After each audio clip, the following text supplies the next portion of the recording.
अस्सलामुअलैकुम नाज़रीन, आप देख रहे हैं इमरान न्यूज़। मैं हूँ बुशरा भट्ट। जी तो नाज़रीन, इस वक्त हम अनारकली बाज़ार में मौजूद हैं। आप मेरे पीछे लोगों का रश देख सकते हैं। SOPs का यहाँ पे ख्याल रखा जा रहा है कि नहीं रखा जा रहा। कल जो है मार्केट जो है वो बंद हो जाएंगी, तो लोग इस तरफ मत जाएँ कि आज जो है वो इनकी ईद की तैयारी जो है वो किसी तरह मुकम्मल हो जाए।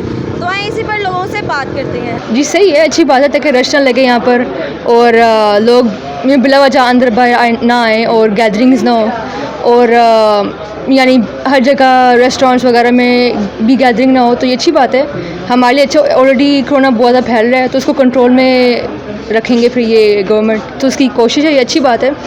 और डिस्टेंसिंग मेंटेन करना चाहिए, हमें चाहिए कि हम रिलेटिव्स के घर ना जाएँ, फैमिली को अभी ना मिलें, अंदर घर में रहें, बेहतर है ये। लेकिन हम लोग तो मेंटेन जितना हम कर सक रहे हैं उतना हम कर रहे हैं। हम मास्क पहन रहे हैं, हम दूसरों से जो दूसरी फैमिली से उनसे हम दूर रह रहे हैं और डिस्टेंस मेंटेन कर रहे हैं। काश हो सके ये दूसरे लोग भी करें इस तरह और फ़िक्र करें, मतलब यानी थोड़ी मजाक तो नहीं ना ये, मतलब बिल्कुल डेथ्स हो रही है इनकी काफ़ी ज़्यादा। हर गरीब आदमी मर रहा है, 4 बजे दुकानें बंद कर दो, क्या करे गरीब आदमी, कहाँ से पैसे लाए। इसको चाहिए अपने घर जाकर आराम से बैठ जाइए। क्रिकेट का प्लेयर है, ये क्रिकेट काम करे। ज़ाहिर है बीमारी फैल रही है, होना बेहतर है, एहतियात है हम सब लोगों के लिए। मजबूरी है ना, अब क्या करें, कोई ये ज़बरदस्ती तो फिर नहीं हो सकता ना, ये इसमें फ़ायदा ही है सबका, नुकसान का नहीं कह सकते। ज़ाहिर है 4-5 दिन सेल नहीं हो रही तो उसमें नुकसान ही है। 4-5 दिन सेल होती तो मज़ीद बेहतरी आ जाती।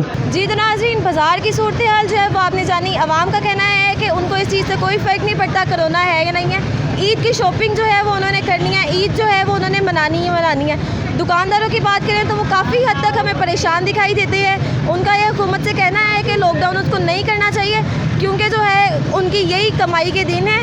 तो इसी के साथ साथ मुझे इजाज़त दीजिए, फिर मुलाकात होगी नई वीडियो के साथ। तब तक के लिए अल्लाह हाफिज़।